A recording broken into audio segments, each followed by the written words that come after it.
Everyone, I'm Marcus. I'm here today. Taz can't be here today, so I'm here with Toqueer, who I'll introduce in 1 minute.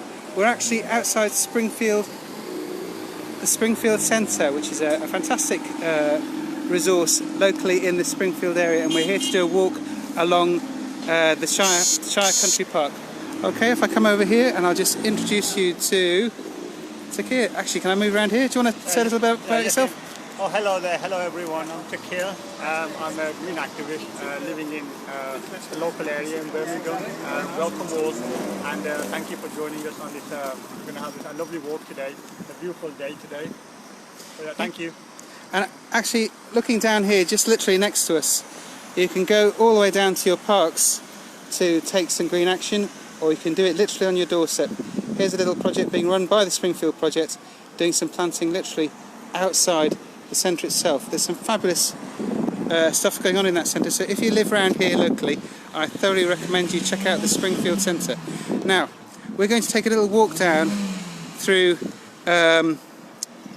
Springfield, and when we cross the road, we're going to have to be a bit careful, but would you like to say a little bit more about yourself? Yeah, I'm an environmental campaigner. I'm passionate about the environment. It involves everything. So it's green spaces. So we're here to talk about green action. It's more about working together. So I'm here with Active Wellbeing Society today, and hopefully I can inspire all communities, and especially my own community. I'm British. I'm British Kashmiri, so a lot of the people who live in around Old Green Wall and their sparkling wall. Hopefully we can grow a lovely park today, and hopefully that would encourage people to plan it over, and be able to do so kind of maybe in a bit kind of larger groups. Then at the moment, then people would kind of maintain that enthusiasm that so many people have had. You know, connecting, walking, cycling, and continue with that. And that's what we want people to be kind of inspired to do. Yes, it's sad, obviously, that in lockdown it's been very hard to go out in groups together doing this stuff. But it hasn't stopped there being a lot of community action in the area. In this area in particular, I know in Springfield. Perhaps you could say a little bit more as a local person. You want to say a little bit more about your connection with the area? Yeah, I've been living here for a few years now, and what's so good about this area is that we got all the local amenities not too far away. So as we're going down this road here, as you can see, we have a primary school here, and just further up there's actually been a new mosque being built, and they've been doing something for the last few months on there.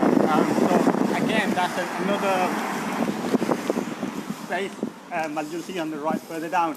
Our community centre where people can come together, pray. Difficult obviously with social distancing, and a lot of the faith communities have closed their doors. However, you know, as I mentioned, as lockdown comes to the end, and we'll be able to kind of, you know, meet our friends and family members, that having a space like this is so important. And it's more than just a place for prayer.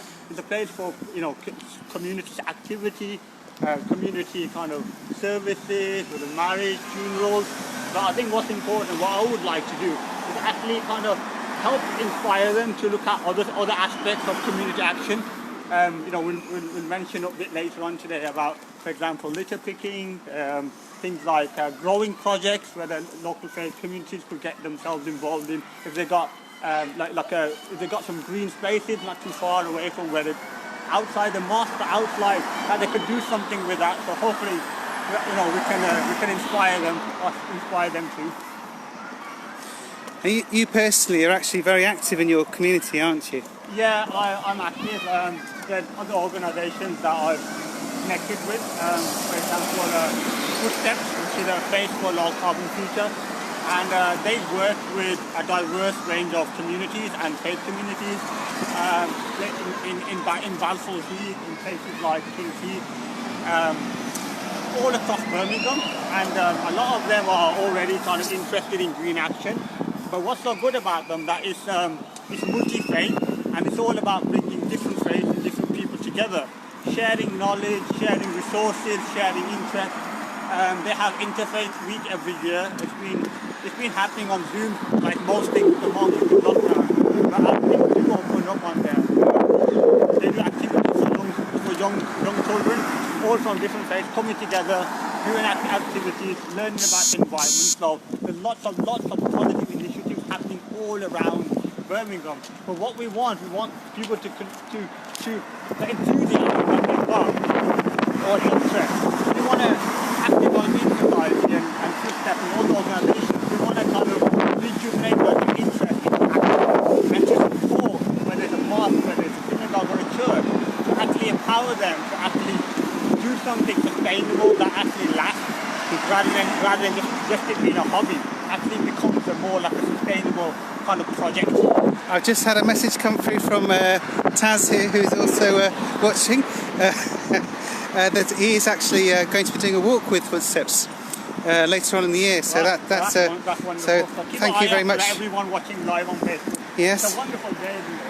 It's so nice. And, you know, when we have days like this, and you know, even if somebody only had half an hour in their day, just kind of walk and just kind of, you know, just kind of walk and just kind of reconnect. Now we are literally at the bridge. There we are. This is there's a plaque on the bridge, so we can find a little bit more about it as we go. There is the river that we're going to be walking along in just one sec. River Cole. Okay. There we go. So this is an old bridge. This area, the house at the bank is failing you. Yep. Right, and we'll walk along here. Today is actually a special day. We're coming to the entrance to the Shire Country Park, and for Tolkien fans, this would have been a very different site over 100 years ago when he was writing The Hobbit. Now, it is named the Shire Country Park. I think about 20 years ago it was renamed. I'm not sure what it was called before then, probably just to walk along the river. And I think it's named after the Shire, which we walk through.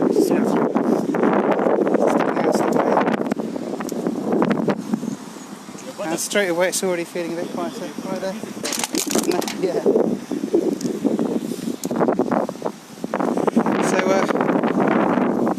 yes, Tolkien and Tolkien Day, the author of The Lord of the Rings. People think of New Zealand when they think of the scenery because they think of the film. Yeah. And there is some fantastic scenery in the film. Yeah. Augmented a little bit, but you know, definitely New Zealand. Actually, a lot of his inspiration came from this area around here where he grew up, where some of these houses would have just been starting to appear when he was writing the book. It would have been a lot of building going on around that sort of time.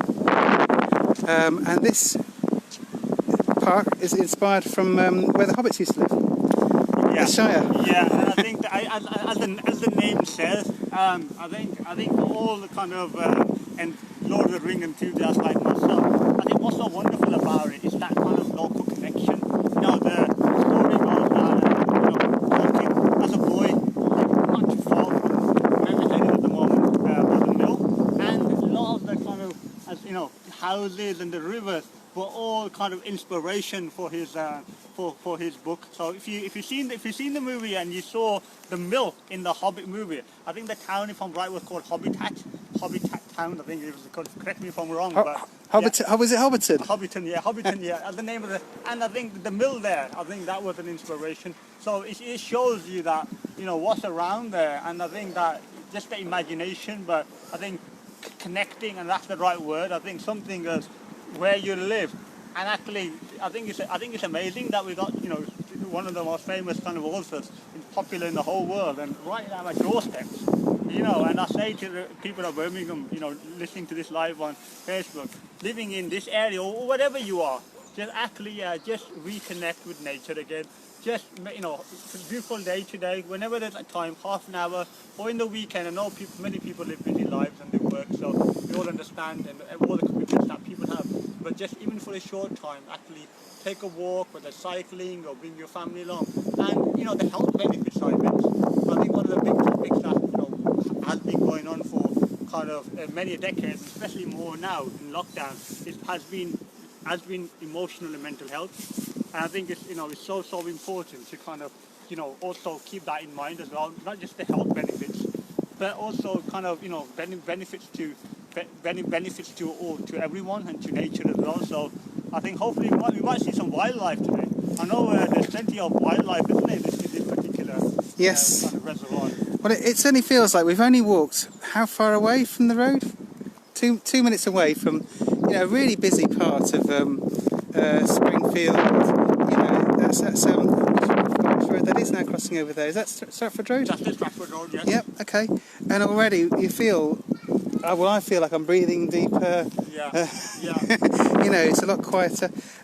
It's also worth mentioning as well, while we're looking here, this is some of the work that I think the park services will be involved with. Park rangers do a very good job of looking after to make sure the trees are safe. And the wood is left here. It looks like it's just been left here, but actually the reason it's been left here is literally to rot down so the insects can take full advantage of the wood as well. And the red marks you might see on trees, that's their markers. That's a marker to say this tree's about to be chopped. And if it's just even if you look at the shapes, like this one looks like it's actually, I don't know whether it's some sort of, you know, like a dinosaur shaped kind of, you know, like footprint or something, or whatever. Just the shape of it, or it's just incredible. Some of the trees here are like really old and ancient. I think there's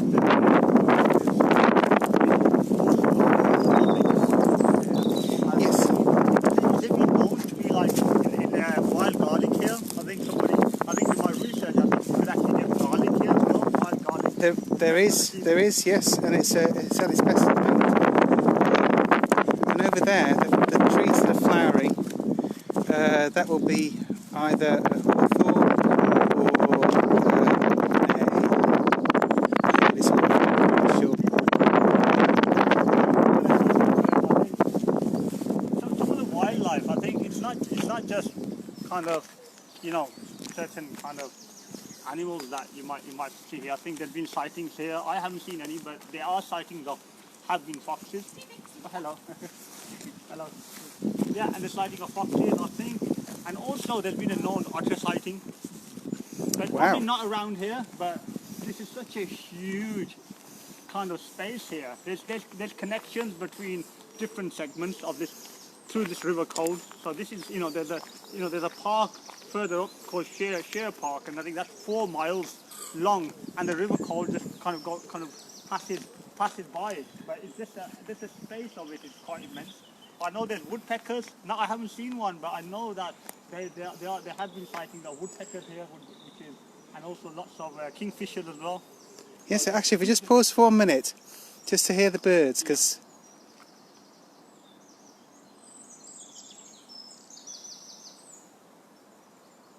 can you all hear that? We've had apologies as it's a bit windy at times. I am sorry. There's a bit of wind sometimes, but hopefully you can hear the birds now. There we are. And we're really not far away from the houses. You can just see them over the tops there.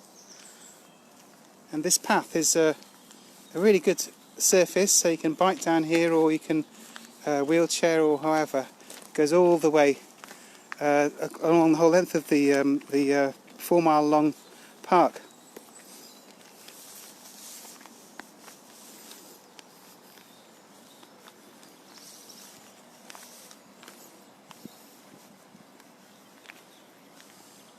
And just as we walk further up on there, one of my favourite places here is just that the kind of little it looks like a kind of waterfall kind of area where you see the water gushing through, and there's a passageway where you can cross over. It's just the sounds of the water here. It's so in terms of tranquility and kind of peacefulness. You know, you can just sit there, you can read a book and just kind of relax and kind of, it's just, you know, it's just a wonderful, wonderful place. And the most important thing is, and the message which I want to share this with everyone, that this is open for everyone. This space is for every member of Birmingham, so no matter what background you are from, this is accessible, so you don't have to pay to come here. This is public space, it's public, and anybody can use this. I think that's the kind of message. I think so sometimes, you know, you may come across places and it looks like, you know, there's someone's back garden or yard or something like that. But if anyone doesn't know this place on there, this place is free to the public, that anybody can access here. You can cycle, you can walk, and I think, you know, please come along, visit this wonderful, wonderful place. This is here for everyone, and I think the more people that actually connect with nature, it makes a huge difference, because all of a sudden, you know, you get people who may be interested to volunteer, maybe volunteer for the park, you know, Shire Park rangers, and also maybe people who actually start to appreciate nature and want to kind of help in whatever way they can. I think that's one of the issues that a lot of big charities face, is that kind of they need more and more people actually coming and visiting places, and to really, really appreciate places. There's, you know, you have to experience it for yourself. There we go, look at this. Yes, there's the ducks enjoying the water, chilling out.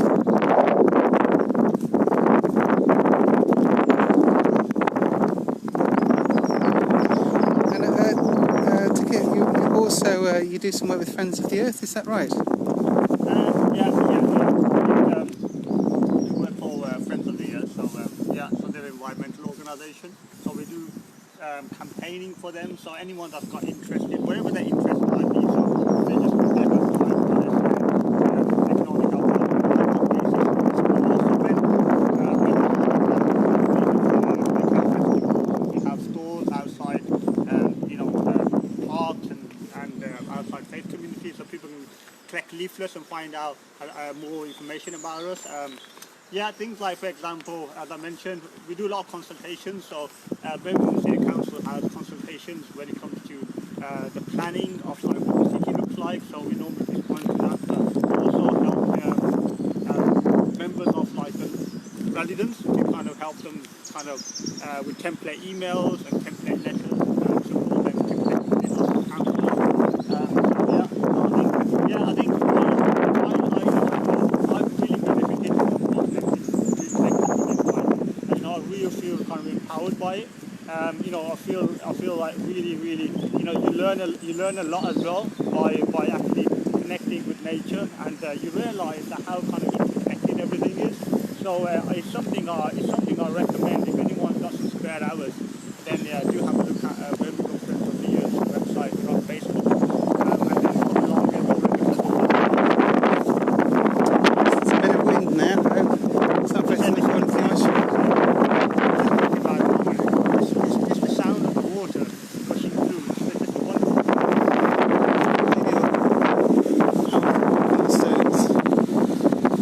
Stepping stones. I had came down here with my children last week.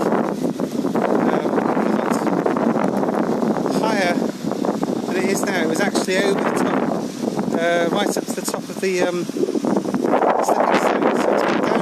It's all quite high. Just to show you.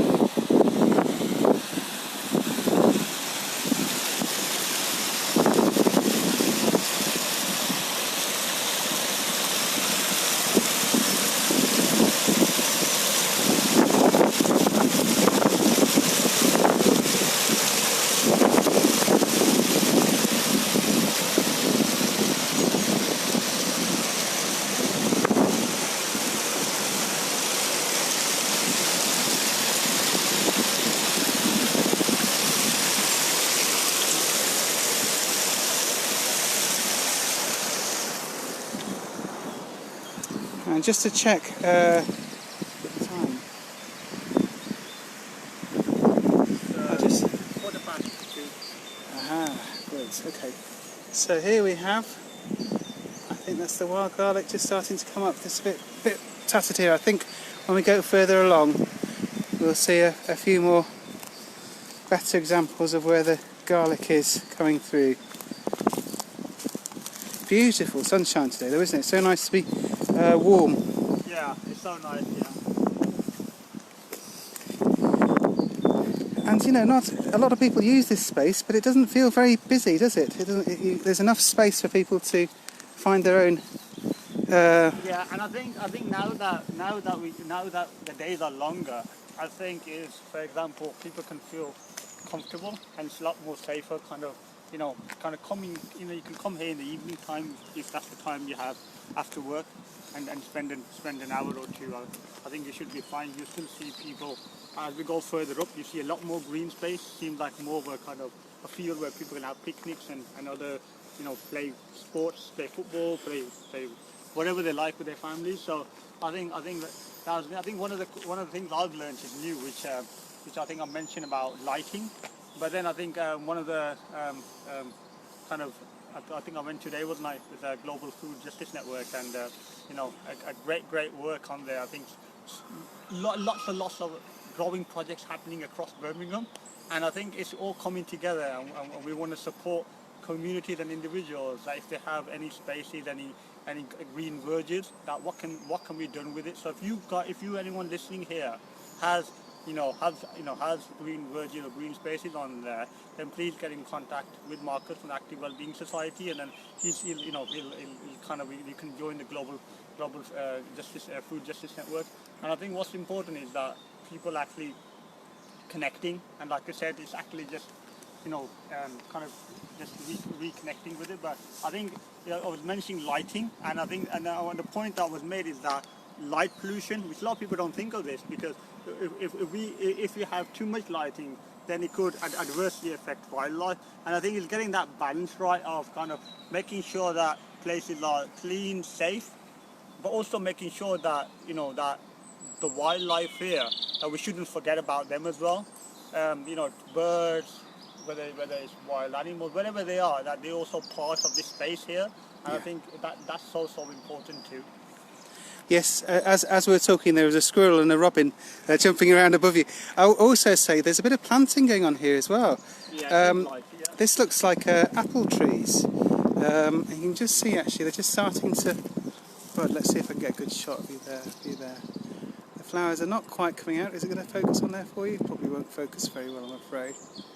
But it's lovely to see the blossom. Let's have a quick look at this tree. This one's a bit further on, but still not quite budding. But there's going to be a healthy crop of apples from this little and other fruit. That looks like a pear as well. That looks like a conference pear tree. It's nice to see these things. People have obviously planted this. This must be a group.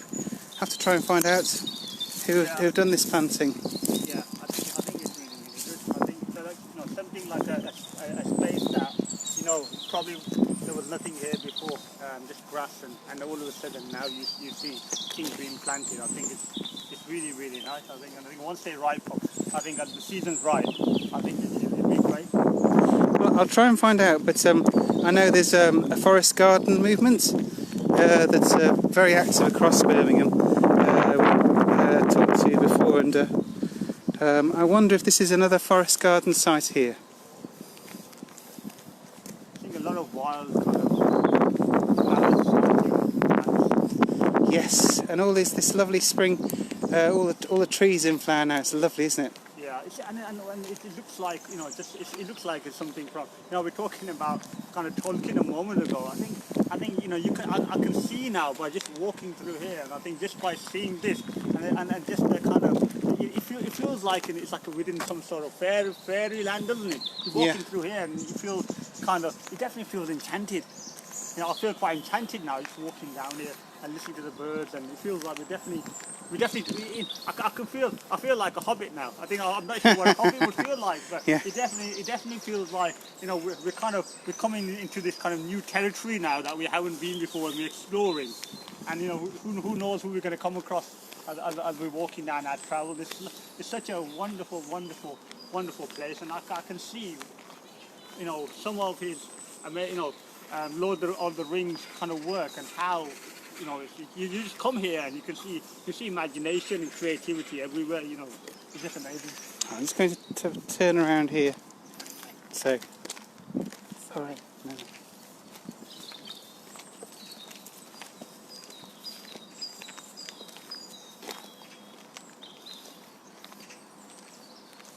Sorry, every now and then get distracted by the birds, don't you, flying around? Yeah. There's one there, I think I'm not sure what it's doing there, but it's got a built-in nest there, where it's just hanging up, minding its own business. Yeah. And this bird, that's a bat. That's a very That's a bat. bat. But directly above us. That's Look. a bat, yeah. That's very odd that it's. I've never seen one in so much daylight before. Oh. Oh. I hope you can see that, everyone. Yeah.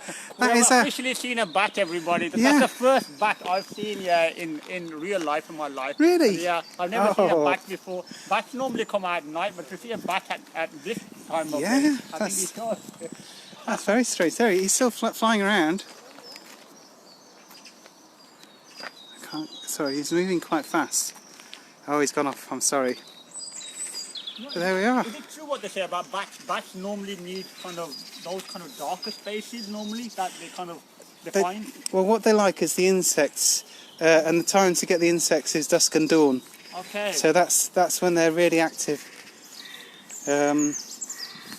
Yes, I do some work with a youth group, and we have bats. Well, it's the sound. You hear the sound on the indicator, and you can tell what sort of bat it is from the noise it makes. So Not that you can hear it. Different types of bats are there? There's pipistrels. I think there's a small one that we probably saw just then. Yeah. But there are all sorts of there's half a dozen in the UK, and a lot more. Wow. Elsewhere obviously. It's like, Right. look there, see what this is. Someone may have left. Or whether this is some sort of, let's have a look. Some seeds, look at that, some seeds for the birds. Wow. Well, that's quite a stash for the birds there, isn't it?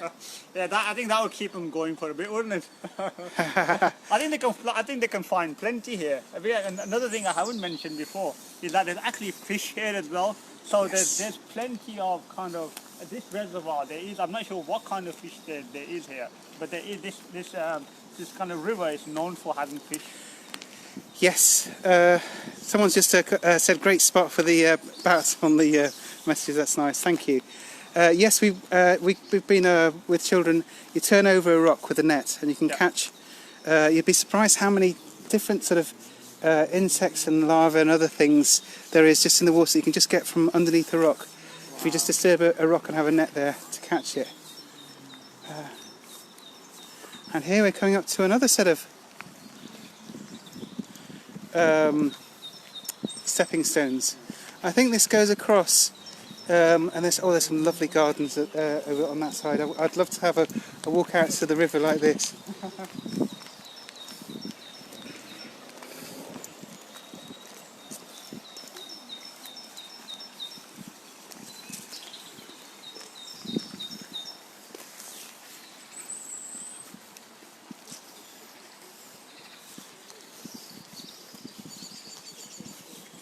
I'd love to hear your thoughts.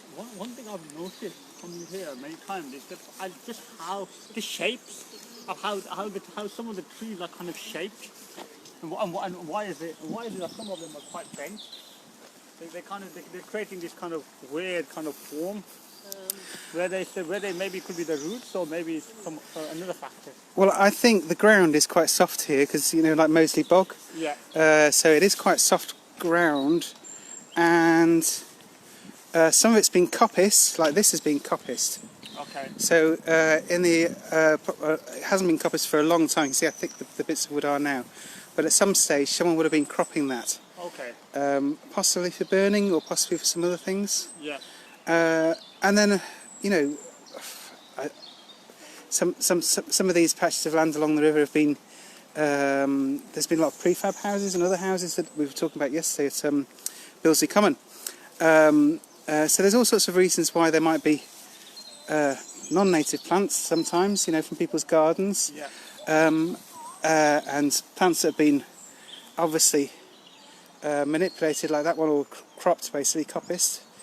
And other ones that just naturally are tipping over.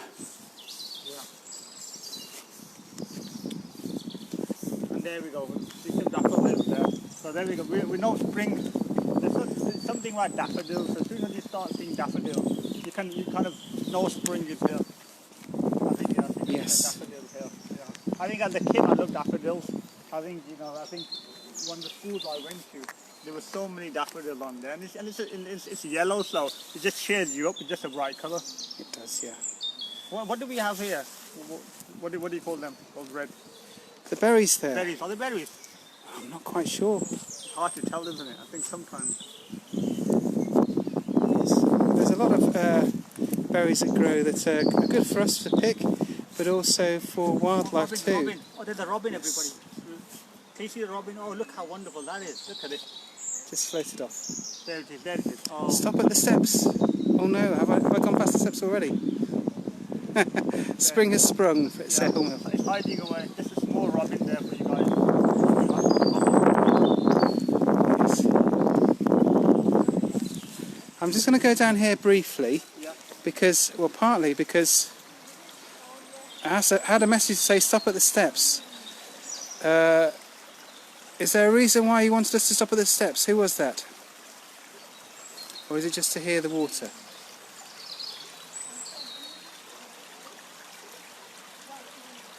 Just a wonderful sound, isn't it? It is, So isn't it? tranquil.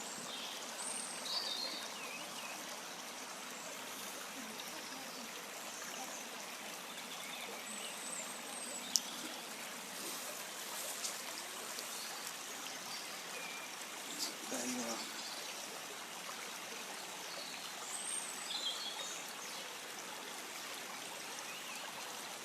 And you can't sense this on the camera, but we are sat in the middle of a load of garlic, aren't we? Clearly, can you smell it? Yeah, I can smell the garlic, yeah.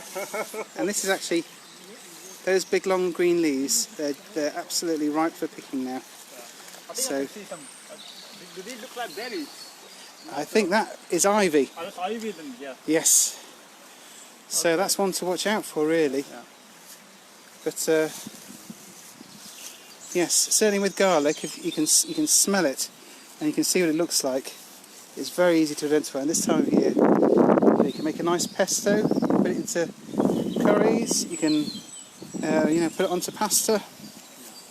I'm not sure. We're not too far away, are we, from it now? No. How are we doing for time? Are we okay? Yeah. Okay, and now we're going. I don't know how many fords there are in Birmingham left. This ford is still well used, isn't it? Yeah, yes it is, yeah. And in the summertime, you'd normally see a few kids playing around here, wouldn't you? Yeah, you would. It's perhaps not at the moment, but great to bike through as well if you've got a bike. Yeah. And what's so nice about it, you can see you got houses here, so it actually there's actually entry points into the Shire kind of county park from different places in Birmingham, so you can come out from different entrance points. So that's one added advantage of this place here. Yes, it's like it's a very long, thin park, Yeah. and actually I didn't realise, but Moseley Bog, Swanshurst, Billesley Common, they're all actually connected to the Shire County Park. They're all looked after by the same team, but I think also it's they are actually all connected.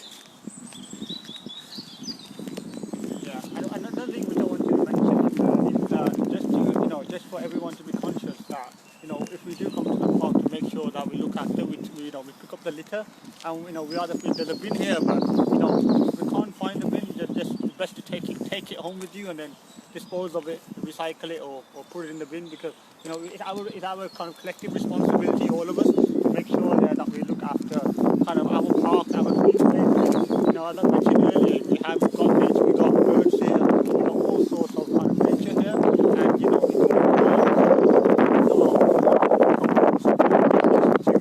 wildlife as well. So please, we can all encourage myself first of all, make sure that we keep everything nice and clean. A big call out as well there for all those people that do walk around and do this picking. Because we're walking here, and they give you time here. Are there rangers here? Are they Yes, there is. There's a ranger service that coordinates the tree cutting and other things, but the litter picking I think is largely volunteers who are taking it upon themselves to come out on their walk and through the lockdown periods and all these sorts of times and pick up the litter that other people have dropped and take it home with them. I know that there's a Facebook page, isn't there, of litter pickers that if anybody can join, it's open to anybody. And I know there's one in Hall Green, so not too far from where there's a yeah, Taz has just literally mentioned that. There's a Hall Green, and I think there's I'm not sure whether hello Taz, whether you know whether there's one in Sparkbrook or Spark Hill, but I think anybody can set up a litter picker group if they want to. At the moment, because obviously lockdown restrictions, it's recommended that people kind of do it on their own, but regulations change by the end of the month. We'll be able to gather in maybe 6 people. And I think the council does provide bags for so they you can it's not too expensive buying your own litter picker. But I think it's a community thing. You can meet up with a group of people, make new friends. Do something to make sure you look after the environment and make everything clean. So Birmingham litter pickers, please go and join. And if anyone's interested to set up their own group on there, then you also you can also do that as well. I think it's I actually went and helped out a couple of weeks ago with it was a Mosley and King's Eve, and I think it was Erdington Litterbusters, one gentleman came from there, and I think it's true, they've got an amazing initiative, haven't they? They've got Adopt the Street and also Adopt Plant a Pot on the Street, Adopt the Street. And yes, across all of Birmingham. I mean, Erdington Litterbusters are fantastic, they do a lot of that as well, but across all of Birmingham there's Hall Green Keep It Clean, I think, is a group, and there's also Friends of Spark Hill Park. There's so many different groups. If you're struggling to find anyone out there, to find a group of people who want to make contact with, even if it's just to say hello and to see what other people are doing, please do get in touch with us, or just Google it, put it into Google. You'll be surprised how many of these groups are on Facebook or have a web page or whatever. So that there are plenty of people out there who are interested in keeping these places clean. And the most important of all, everyone's welcome. So these groups are not closed. Birmingham Litter Pickers is for anyone. Anybody can go there. You just kind of just take an interest. And like I said, I was new, so there will always be newcomers. And if you just message and say that you're new to this, and they'll kind of I've met friendly people. They'll introduce you. They show you what needs to be done. And there's no need to be shy. I think you'll come across a lot of people who are also new to litter picking, or whether it's looking after a park. There's always going to be somebody there who's going to help. Yeah. So we're not too far away, are we? We're nearly there at the We are. Mill. I'd like to go across into the middle actually as well. I think we'll see in a minute. But just quickly, I'll just show you the catkins. They're all coming to an end now. There's some of the lovely catkins on the hazel, I think this one is. There's a really good sign of spring, or rather the pre-spring really, and they're coming to an end now. And there's the trees flowering. What do we have here? The dandelions? What do we have? That's not dandelion. No, that's a dandelion. That's I've forgotten the name. If you can name this plant. Sorry? Yeah. Thank you. Thank you. There's the catkins on the tree, and these flowers down here. I think it was Oh, there's a word for them, I think. Oh, look. They'll come to us. He's lost to me at the moment. I'm afraid wildflowers. This last year I've got a bit better at identifying flowers, but it's still a bit of a mystery what they all are.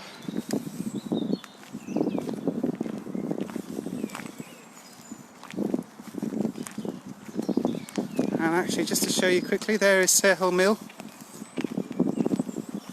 in the background there. The moment the shop. Wonderful space in this. If you just turn it around, if you just have a look here, just this space, and you can see that there's always entrance points from, let's say, the main road. And I think just further up there, that's Bradford Road too. So down this side here is Bradford Road. So depending on wherever you live, whatever closest to you, you can actually connect to the entrances to get into the park here, into the place here. So yeah, I think we were talking before about Sustrans. So Sustrans is a charity also based in Lisbon. They're a cycling charity, and if you go on their website, they have a map, and on the map you can actually see, you know, if you want to walk and cycle to different parts of, maybe to the city centre. I think you can get to the city centre from here. You can actually get to Carnival Park from here, and there's going to be signs, you know, in your Sustrans map. But even if you're in Carnival Park, there'll be signs there directing you to you know, if you want to come back home in this direction, you can cycle from Carnival Park. So a lot of these places are already connected, and I think there's plenty of information and maps available for people to download on their phones or you know, or on their GPS or wherever, for people to get to where they want to get to without using public transport. And it's a wonderful walk as well. Yes. And just to let you know, at Sarehole Mill there is a shop which is sometimes open already. Actually, it started to open up, only one person at a time. And there's a cafe as well that I'm thinking will be opening soon as well. And of course, there's a working mill, a working water mill, which hasn't yet started making flour, but they will be making flour soon for people to buy. And this is the way I'd like to go, actually, down here. Yes. Because there are so many community groups using these sorts of spaces that you may not be aware of until you come across signs that they've been there or signs that things have been happening. And I was telling a friend about this auditorium the other day, and she said, "Oh yeah, we used to perform down there." Which I don't know. You grew up in this area? I haven't grown up. I've been quite recent to Birmingham, but I think I have come here, even though I come from, you know, a different town. I have visited this, but it's just you don't realise unless you explore, and that's the wonderful beauty of exploring kind of different places, like within this space here. I think, and that's one thing I would suggest is, you know, maybe coming up with a small, you know, socially distant small group, and actually just kind of exploring new places. And like I said, there's plenty of maps available. You can actually get a map, download it on your phone if you're not quite sure, and you just explore the wonderful spaces that we are doing today. Yes, and just to give you an idea of how much garlic there is, that is all garlic there. I hope you guys love garlic, because there's plenty of garlic here. And this is the time of year to pick it before it goes brown, and actually before it flowers ideally. Although you can pick the flowers and eat the flowers as well.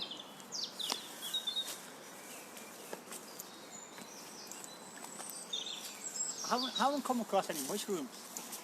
Well, November's the best time of year for most of the mushrooms, most of the fungi generally.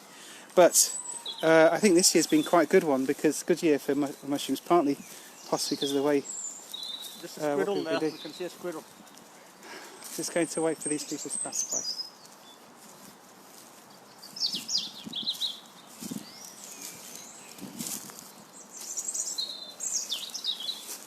The squirrel is above us. Isn't it? Up, up and down. Oh, he's jumped off now. He's going to jump back. He's still up above us there.